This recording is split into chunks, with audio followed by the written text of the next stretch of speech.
Hey guys, how are you all? My name is Muktadhi, and in today's video lecture, we are going to cover earthquake topic. आज के इस video में हम लोग ये देखेंगे कि earthquake क्या होता है, what are the causes of earthquake, how to measure earthquake, the Richter scale, and then we'll see what are the factors on which the intensity of the earthquake depends upon.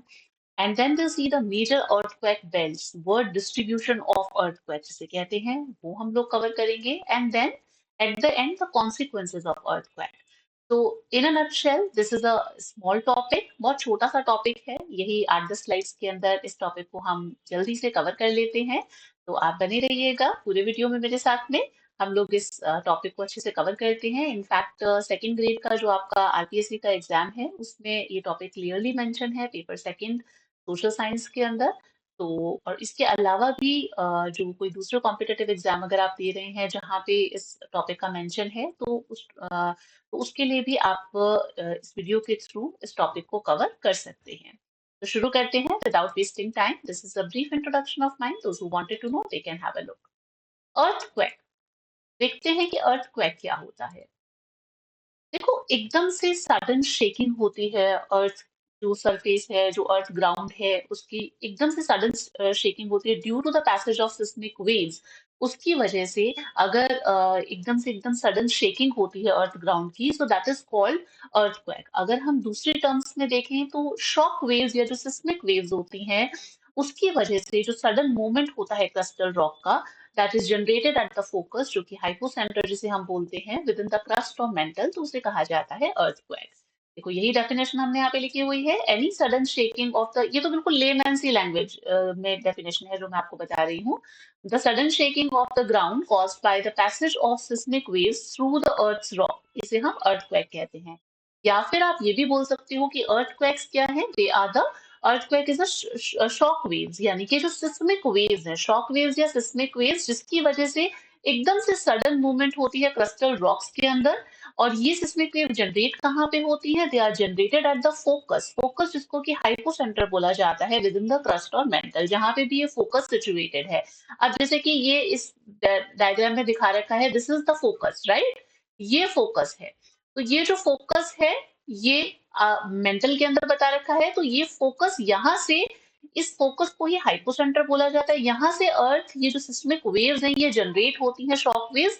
और इस focus के just ऊपर earth surface पर, जो अर्थ ground है, जो earth surface है, उस पे जस्ट फोकस के जस्ट ऊपर वाला जो पॉइंट होता है, उसे हम एपीसेंटर कहते हैं. तो do remember these two terms. ये एग्जाम के अंदर काफी बार पूछी जाती हैं. एपीसेंटर क्या होता है और हाइपोसेंटर क्या होता है, या फोकस क्या होता है. तो फोकस या हाइपोसेंटर विच इज जो कि अर्थ के इंटीरियर में लोकेटेड होता है, जहां से जो सिस्मिक वेव्स होती हैं, शॉक वेव जनरेट होती हैं. और एपीसेंटर वो होता है जो कि फोकस के जस्ट, हाइपोसेंटर के जस्ट ऊपर होता है, अर्थ सरफेस पर जो पॉइंट होता है, उसे हम एपीसेंटर बोलते हैं. ठीक है. तो एपीसेंटर क्या होता है, यहाँ पे लिखा हुआ भी हमने. The point where the shock waves reach the surface is termed as epicentre. जिस पॉइंट पे शॉक वेव्स अर्थ सरफेस पे पहुंचती हैं, राइट, वो एपिसेंटर होता है. और ये जस्ट ऊपर होता है आपके जो फोकस है उसके ऊपर. अर्थक्वेक बहुत टाइप के होते हैं. शैलो फोकस होता है, इंटरमीडिएट फोकस होता है, डीप फोकस अर्थक्वेक होता है. अब ये डिपेंड करता है कि इसका जो फोकस है वो कहाँ पर है, यानी कि कितना किलोमीटर नीचे है, अर्थ के इंटीरियर में है. तो वो, उसके हिसाब से हम इसे अर्थक्वेक को डिफरेंट नेम्स देते हैं. जैसे कि शैलो फोकस अर्थक्वेक, यानी कि जो मतलब अर्थक्वेक्स है, उनका जो फोकस है वो at a depth of 70 kilometre. वो अर्थ की जो क्रस्ट है उससे अगर आप नीचे देखो तो 70 किलोमीटर की डेप्थ पर इनका फोकस होता है, इनका हाइपोसेंटर होता है, यहाँ पे ओरिजिनेट होते हैं. तो इसलिए इन्हें शैलो फोकस अर्थक्वेक कहा जाता है. इंटरमीडिएट फोकस वो अर्थक्वेक होते हैं which occurs between 700 to 300 kilometers below the surface. Surface is 70 to 300 kilometre तक ये लोकेटेड होते हैं, तो उसे इंटरमीडिएट फोकस कहा जाता है. डीप फोकस अर्थक्वेक जो कि 300 से 700 किलोमीटर, 300 टू 700 किलोमीटर के बीच में इनका फोकस होता है. सरफेस से 300 टू, अगर आप 700 किलोमीटर नीचे जाएं तो वहां पे इनका फोकस होता है. तो that is called deep focus earthquake. एक बात यहाँ पे आप ध्यान रखिएगा कि जो सिस्मिक एनर्जी है, राइट। सिस्मिक एनर्जी जो है from the source deeper than 70 kilometre that largely dissipated by the time it reaches the surface. यानी कि जो शैलो फोकस अर्थक्वेक होते हैं वो ज्यादा कैटेस्ट्रोफिक अर्थक्वेक होते हैं। क्यों? क्योंकि 70 किलोमीटर से नीचे के जो अर्थक्वेक होते हैं, यानी कि 70 किलोमीटर से नीचे जिन अर्थक्वेक का फोकस होता है, वो अर्थक्वेक की जो मतलब वो सिस्मिक वेव्स जब तक जो हमारी अर्थ सरफेस है वहां पे पहुंचती है तब तक उसकी एनर्जी जो है वो डिसिपेट हो जाती है, यानी कि खत्म हो जाती है। तो इसलिए शैलो फोकस अर्थक्वेक जो होते हैं वो ज्यादा कैटास्ट्रोफिक होते हैं compare to the deep focus earthquake. तो अगर इससे ज्यादा नीचे 70 किलोमीटर से डीपर अगर सोर्स होगा या डीपर अगर फोकस होगा अर्थक्वेक का, तो जब तक ये अर्थ की सरफेस पे पहुंचेंगे, एपी सेंटर तक पहुंचेंगे, तब तक इनकी एनर्जी जो है वो लार्जली डिसिपेट हो चुकी होगी। क्लियर है यहाँ तक? इस डायग्राम से भी क्लियर है? Now come to the causes of earthquake. Earthquake किन कारणों से होता है? सबसे जो मोस्ट इंपॉर्टेंट रीजन है, जो मेन रीजन है, that is volcanic eruption. Volcanic eruption की वजह से अर्थक्वेक होता है। इनफैक्ट इसका एग्जाम्पल अगर हम यहाँ पे देखें, सो दैट इज क्राकातुआ। क्राकाताओ। काकाताओ आपने ये वोल्केनो देखा होगा या इसके बारे में सुना होगा, कि ये जो वोल्केनो है ये आपको जावा और सुमात्रा आइलैंड्स है उनके बीच में आपको ये काकाताओ जो वोल्केनो है ये मिलता है। इस वोल्केनिक इरप्शन, जब ये वोल्केनिक इरप्शन होता है, इस वोल्केनिक इरप्शन की वजह से अर्थक्वेक कई बार आता है, सुनामी वेव्स जनरेट हो जाती हैं। तो ये बहुत ही मतलब, क्योंकि ये जो अर्थक्वेक है ये shallow focus type of earthquake है, तो एक लिमिटेड एरिया में ही रहता है, बट इसकी इंटेंसिटी बहुत ज्यादा होती है। तो वोल्केनिक इरप्शन जो है उसकी वजह से अर्थक्वेक जो है वो क्रिएट होते हैं। तो ये मेन कारण है। Plate tectonics is the another main reason of the earthquake. हमने देखा ही था प्लेट टेक्टोनिक्स जो है, तीन टाइप की जो आपकी प्लेट बाउंड्रीज होती है। कन्वर्जेंट प्लेट बाउंड्रीज, जिसके अंदर दो प्लेट्स जो होती हैं with converge which that come together, और वो एक दूसरे से कन्वर्ज करती हैं। तो इस टाइप की जो प्लेट बाउंड्रीज होती है, यहाँ पे आपको थोड़े जो मतलब जो जो मतलब अर्थक्वेक होते हैं वो काफी आपको सीवियर इंटेंसिटी के अर्थक्वेक यहाँ पे मिलते हैं। उसके अलावा एक और मतलब जो प्लेट बाउंड्री होती है which is a divergent plate boundary, जो कि आपको मिड अटलांटिक ओशन के अंदर मिलती है। डाइवर्जेंट बाउंड्री जिसमें दोनों प्लेट्स एक दूसरे से ऑपोजिट डायरेक्शन में मूव करती हैं। और एक होती है आपकी ट्रांसफॉर्म बाउंड्री, जिसके अंदर दोनों प्लेट्स एक दूसरे से स्लाइड पास्ट कर जाती हैं, जो कि सेंट एंड्रियास फॉल्ट में आपको देखने को मिलती है। इस टाइप की जो मतलब प्लेट बाउंड्री है, तो यहाँ पे भी आपको अर्थक्वेक देखे जाते हैं। राइट। तो plate tectonic is another reason, जिसके जो पैसिफिक रिंग ऑफ फायर है वहां पे जितने भी अर्थक्वेक आते हैं that is because of the plate tectonics only, क्योंकि वहां पे कन्वर्जेंट प्लेट बाउंड्री है। Then come to rupture and the sudden movement of rock. Rupture और सडन मूवमेंट ऑफ रॉक, इसके अंदर आपका फोल्ड्स आ गया, फोल्डिंग हो गया, और इसके अंदर फॉल्ट्स हो गए। राइट। फॉल्ट्स हो गए, राइट। फॉल्ट्स की वजह से और लैंडस्लाइड की वजह से, लैंडस्लाइड की वजह से ये जो मतलब इस तरीके का जो आपको ये मूवमेंट्स दिखती हैं रॉक्स की, तो उसकी वजह से भी अर्थक्वेक आता है। कई बार होता है ना कि लैंडस्लाइड एकदम से कोई रॉक मास नीचे की तरफ गिरता है, तो उसकी वजह से भी कई बार काफी हैवियर अगर लैंडस्लाइड हुआ है तो उसकी वजह से भी अर्थक्वेक आ जाता है। There are many anthropogenic factors. Anthropogenic factors भी जैसे कि माइनिंग एरिया, राइट। जब माइनिंग करते हैं तो उस एरिया में कई बार ब्लास्ट किया जाता है, तो उसकी वजह से भी अर्थक्वेक हो जाता है। कई बार रॉक्स जो होती हैं, जो हैवी रॉक्स होती है, बड़ी रॉक्स होती हैं, उनको कई बार ब्लास्ट किया जाता है, उनकी बॉम्बिंग की जाती है, जिससे की वजह से क्या होता है कि उनको ब्लास्ट करके रोड्स बनाई जाती हैं।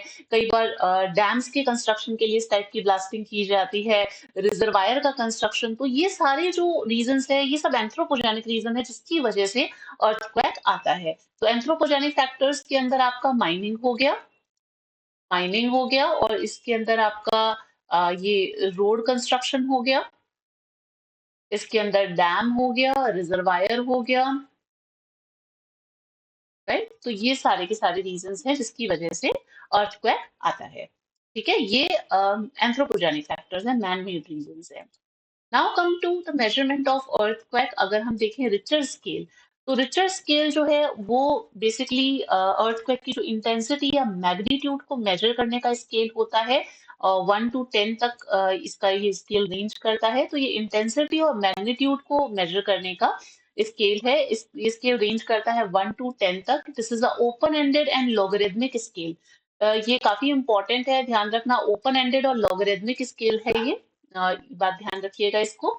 इसका मतलब होता है whole number of scale represent tenfold increase in the tenfold increase in the measured wave amplitude। मतलब कि जो होल नंबर है स्केल का, वो represent, जैसे 1 to 10 है तो 1 to 2 3 4, तो जो प्रत्येक एक नंबर है वो tenfold increase बताता है in the measured wave amplitude। और जबकि अगर हम एक यूनिट, अगर हम इन टर्म्स ऑफ एनर्जी देखें, तो प्रत्येक यूनिट जो है वो रिप्रेजेंट करती है the release of 31 times more energy. कई जगह पे 31.5 पे लिखा होता है, तो 31, या कई जगह पे 33 भी होता है, तो 31 टाइम्स, माजिद हुसैन बुक के अंदर 31 टाइम्स है, 31 टाइम्स मोर एनर्जी जो है वो मतलब 1 यूनिट जो है वो रिलीज करती है। ईच 1 यूनिट इंक्रीज होती है तो वो 31 टाइम्स मोर एनर्जी रिलीज करती है। That is represented by the whole number on the scale. तो ये है रिचर स्केल के बारे में। अब यहाँ पे छोटा सा इससे बता रखा है कि भाई जो 2 से कम का इंटेंसिटी का जो अर्थक्वेक है, यानी कि लेस देन 2, ये माइक्रो अर्थक्वेक है, ये हमें फील ही नहीं होते। इनफैक्ट अबव 2 जो मतलब इंटेंसिटी का अर्थक्वेक है, तो वो अर्थक्वेक जो है वो ह्यूमन बीइंग फील कर सकता है, राइट। ह्यूमन कैन सेंस जो earthquake which is above 2 intensity. और फिर उसके बाद में मॉडरेट में 5 से 6 के करीब आता है, और 6 से ऊपर वाले सारे स्ट्रॉन्ग है। 8.5 भुज का जो अर्थक्वेक आया था, that was also a severe one, 8.5, तो वो काफी मेजर ग्रेट अर्थक्वेक के अंदर आते हैं। ठीक है, इसके बाद में The intensity of earthquake depends upon the factor। अर्थ की इंटेंसिटी, अर्थक्वेक की इंटेंसिटी जो है वो कौन कौन से फैक्टर्स पे डिपेंड करती है। सबसे पहले तो कितनी अमाउंट ऑफ एनर्जी रिलीज हुई है, मोस्ट इंपॉर्टेंट चीज यही है, the amount of energy release. And फिर ये चीज देखी जाती है कि एपिसेंटर से डिस्टेंस कितनी है। जैसा कि हमने देखा था कि अगर फोकस बहुत ही ज्यादा नीचे है, अगर फोकस सपोज 700 किलोमीटर पे है या फिर 300 किलोमीटर पे है, तो by the time it reach the epicentre energy dissipate हो जाएगी, तो उसकी इंटेंसिटी कम हो जाएगी, राइट। उसके अलावा types of rocks and degree of consolidation.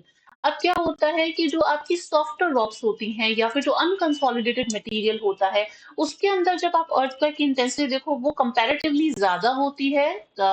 वो ज्यादा होती है कंपेयर टू जो डेंसर रॉक्स होती हैं, या फिर जो मतलब डेंसर कंसोलिडेटेड मटेरियल होता है, या क्रिस्टलाइन रॉक्स होती हैं, उनके कंपैरिजन में जो अनकंसोलिडेटेड रॉक मटेरियल होता है या फिर सॉफ्टर रॉक्स होती हैं, उनमें आपको इंटेंसिटी ज्यादा देखने को मिलती है अर्थक्वेक की।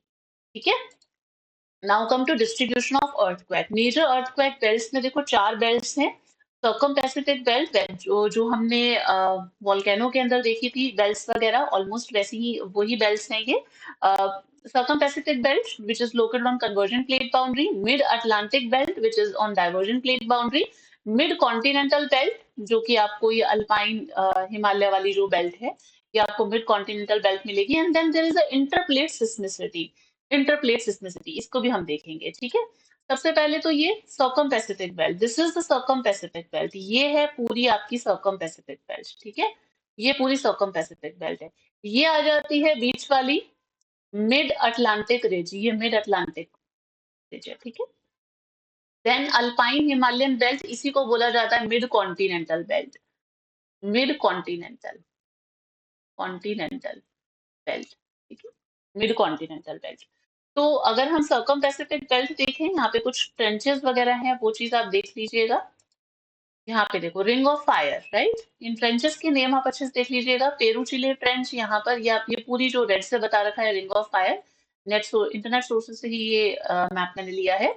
पेरूचिले ट्रेंच हो गई, then this is the mid American trench है, this is Aleutian trench, Kuril trench हो गई, Japan trench, and then ryukyu trench, Philippines trench हो गई, जावा सुंदा ट्रेंच, यहाँ पे एक राकातुआ वोल्केनो है जिसके बारे में हम बात कर रहे थे, है ना। Mariana Trench, Challenger Deep, and then there's a Toga Trench and Tonga Trench and Kermadec Trench। ठीक है, तो ये सारी आपके ट्रेंचेस यहाँ पे आ जाती हैं। ये पूरा जो रीजन है यहाँ पर आपको काफी हाई इंटेंसिटी के अर्थक्वेक जो है वो आपको देखने को मिलते हैं। ठीक है, ये एक और मैप है जिसके अंदर बाउंड्रीज के थ्रू बताया हुआ है। जैसे कि इसके अंदर जो रेड से दिखा रखा है वो आपकी सारी कन्वर्जेंट बाउंड्री है। ठीक है, और जो येलो से मेंशन कर रखा है, येलो जो है that is your divergent boundary. Yellow plain line जो है वो आपकी डाइवर्जन बाउंड्री है, एंड ऑरेंज जो कलर से शो करा हुआ है which is a transform boundary. और अर्थक्वेक एक्टिविटी, ये जो येलो कलर के जो सर्कल्स दिखा रखे हैं ना, ये सारे के सारे आपके बता रखे हैं अर्थक्वेक रीजन, जहाँ पे मतलब कि अर्थक्वेक अकर होते हैं। तो this is all about. Circum Pacific belt जो है, यहाँ पे मोस्टली आपके जो अर्थक्वेक हैं वो देखने को मिलते हैं। Just a second. Circum Pacific belt, circum Pacific belt जो है, इसके अंदर आपका वर्ल्ड के 66% जो अर्थक्वेक हैं वो इसी जोन के अंदर आ जाते हैं। तो मोस्ट अर्थक्वेक प्रोन अगर आप कोई रीजन कहें या कोई बेल्ट कहें, तो वो आपकी सर्कम पैसिफिक बेल्ट आती है। मिड अटलांटिक बेल्ट जो है, ये हमने देखा कि जो आइसलैंड वगैरह है, जहाँ पे आपको जो डाइवर्जन प्लेट बाउंड्री है उसके अराउंड आपको कुछ ट्रेंचेस वगैरह हैं, वहां पे आपको ये देखने को मिलता है। सॉरी, ट्रेंचेस नहीं, वहां पे आपको देखने को मिलती है। ठीक है। और ये अपने गया। And then mid continental belt, mid continental belt यहाँ पे आ जाओ। ये आपका अल्पाइन हिमालयन बेल्ट जो है, अल्पाइन हिमालयन बेल्ट, इसके अंदर आपके सारा ये वाला जो रीजन है, ये अपने जो अल्पाइन यूरोप का जो आल्प्स है वो पूरा आ जाता है। उसके अलावा इसके अंदर पोंटिक आ जाएगा, जारगोज आ जाएगा, और आपका तिब्बतियन प्लेट्यू आ जाता है, पामिर नॉट आ जाता है, हिंदू कुश सुलेमान आ जाता है, रेंजेस आ जाती हैं, हिमालयन रेंज आ जाती है, तियान शान, अल्ताई शान, कुल्लू शान, इस टाइप की जो माउंटेन रेंजेस होती हैं वो सारी इस पूरी बेल्ट के अंदर मिड कॉन्टिनेंटल बेल्ट में आ जाती है। ध्यान रखिएगा, मिड कॉन्टिनेंटल बेल्ट जो है उसके अंदर आपको shallow focus earthquake, shallow and intermediate focus earthquake ही यहाँ पे देखने को मिलते हैं। यहाँ पे आपको डीप फोकस अर्थक्वेक नहीं देखने को मिलते, ना के बराबर नहीं देखने को मिलते यहाँ पे। और लगभग जो मतलब पूरे वर्ल्ड के जो अर्थक्वेक है उनमें 21% जो है वो मतलब यहाँ पे देखने को मिलता है। इनफैक्ट मैंने जो ये जो परसेंटेज है वो मैंने वोल्केनो के अंदर बता दिया था। वो बेसिकली अर्थक्वेक का था कि 66% और 21%। 66% अर्थक्वेक्स जो हैं वो सर्कम पैसिफिक बेल्ट में देखने को मिलते हैं, और मिड कॉन्टिनेंटल बेल्ट के अंदर 21% अर्थक्वेक देखने को मिलते हैं। Now come to इंटरप्लेट seismicity. Interplate सिस्मिसिटी क्या होता है? कई बार इनकम्प्लीट रिफ्टिंग की वजह से सिस्मिसिटी इंड्यूस होती है। वहां पे कोई वेल्स एज सच नहीं होता, कि मतलब कोई प्लेट बाउंड्री के ऊपर नहीं है, बट इंटरप्लेट सिस्मिसिटी, जैसे कि आपकी ये ईस्ट अफ्रीकन रिफ्ट वैली हो गई, इसका एग्जांपल हो जाएगा east African rift valley. African rift valley, valley हो गया। यूएसए के अंदर कैस्केड रेंज हो जाएगी, और उसके अलावा आपका पेनिनसुलर इंडिया, यहाँ पे भी आपको पेनिनसुलर इंडिया में भी कई बार आपको कुछ सिस्मिसिटी, कई बार आपको अर्थक्वेक्स देखने को मिलते हैं। तो वो भी इंटरप्लेट सिस्मिसिटी की वजह से देखने को मिलते हैं। राइट, इंटरप्लेट सिस्मिसिटी की वजह से ये आपको अर्थक्वेक देखने को मिलते हैं। Now come to the consequences of earthquake. Earthquake के कॉन्सिक्वेंसेज क्या होते हैं? सबसे बड़ा कॉन्सिक्वेंस तो आपको यंग फोल्ड माउंटेन्स के अंदर देखने को मिलेगा। यंग फोल्ड माउंटेन में लैंडस्लाइड हो जाता है अर्थक्वेक की वजह से। So landslide is one of the main consequence of earthquake. आप इस ये हिमालयाज के अंदर आपको ये चीज देखने को मिलती है। Loss of human property and lives, everyone knows that. Fire कई बार अर्थक्वेक की वजह से हो जाती है, कि भाई जो वो कहते हैं ना, इलेक्ट्रिक वायर्स, जो लाइव इलेक्ट्रिक वायर्स हैं, उससे कांटेक्ट में आने की वजह से, या कोई ब्लास्ट फर्नेस में मतलब की डैमेज होने की वजह से। तो मतलब इस तरीके की जगहों पर अगर कुछ ऐसा होता है तो फायर एकदम से पकड़ लेता है। अगर इलेक्ट्रिक वायर्स हैं तो वो अगर हैं, उनको अगर डैमेज होता है तो एकदम से फायर पकड़ लेता है। फ्लैश फ्लड्स कैसे होती है? कोई डैम्स हो गए, रिजर्वायर हो गए, उनके अंदर एकदम से कोई फिशर या क्रैक्स बन गए अर्थक्वेक की वजह से, तो वो सारा पानी एकदम से निकल जाएगा और फ्लैश फ्लड आ जाएगी उस रीजन के अंदर। Tsunami, tsunami is again a consequence of earthquake. Tsunami is what? It is seismic waves. Right, seismic waves होती हैं ये सुनामी, जो कि आपकी सिस्मिक सी वेव्स होती हैं, जो कि सी के अंदर जनरेट होती हैं और ये ग्रेटर हाइट तक पहुंच जाती हैं। तो सुनामी भी अर्थक्वेक का एक बहुत बड़ा कॉन्सिक्वेंस है। सो ये भी है। और उसके अलावा rise and subsidence of the ground surface, कई बार होता है अर्थक्वेक की वजह से कोई ग्राउंड सरफेस एकदम से राइज कर जाती है, कई जगह पे सबसाइडेंस देखने को मिलता है। तो इस तरीके के कॉन्सिक्वेंसेस भी अर्थक्वेक की वजह से देखने को मिलते हैं। तो छोटा सा टॉपिक था ये, इसी के साथ ये टॉपिक हमारा कंप्लीट होता है।